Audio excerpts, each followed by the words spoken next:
बिस्मिल्लाहिर्रहमानिर्रहीम। अस्सलाम वालेकुम जी, welcome to my YouTube channel. और आज हम बनाने जा रहे हैं इलायची वाला शरबत। इसके लिए हमें जो इंग्रेडिएंट्स ज़रूरत हैं वो है चीनी, इलायची वाला शरबत, पानी, आइस और जग। तो हम सबसे पहले चीनी अपने जग में डालते हैं। मुझे थोड़ा बनाना है इसलिए मैं 4 गिलास बनाऊंगी, तो 4 टेबल स्पून ही शुगर ऐड करूंगी।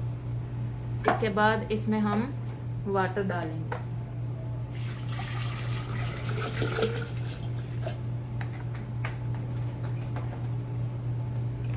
अब चीनी को पानी में मिक्स कर लेंगे।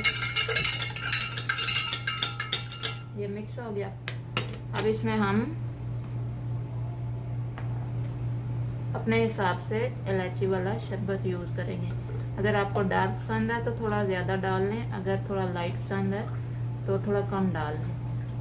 तो मैं जो हूँ 6 टेबल स्पून इसमें इलायची वाला शरबत इस्तेमाल कर रही हूँ, क्योंकि मेरे बच्चों को थोड़ा डार्क कलर अच्छा लगता है, तो इसलिए मैं डार्क ही यूज़ कर रही हूँ। अब इसको मिक्स कर लेंगे इस पानी में।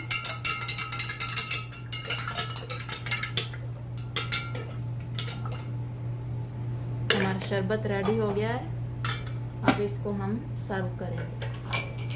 सर्व करने के लिए मेरे बच्चों को छोटे वाले गिलास अच्छे लगते हैं, इसलिए मैं इसी में डाल रही हूँ।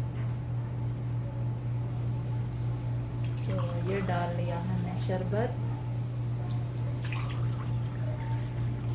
अब गर्मियों का मौसम है, सबको आइस बहुत पसंद होती है, इसलिए मेरे बच्चों को भी अच्छी लगती है। पानी तो अच्छा है, नॉर्मल टेम्परेचर का पीना चाहिए, लेकिन ये है कि अब इनको आइस डाल कर देना पड़ेगा, तो मैं इसमें आइस डाल रही हूँ। आइस क्यूब डाल दिए और अब ये सर्व करने के लिए रेडी है। उम्मीद है आपको मेरी वीडियो अच्छी लगी होगी। अगर अच्छी लगी है तो सब्सक्राइब का बटन दबाएं और लाइक करें। दूसरे लोगों के साथ भी मेरी वीडियो शेयर करें। थैंक यू जी। ओके, अल्लाह हाफिज़।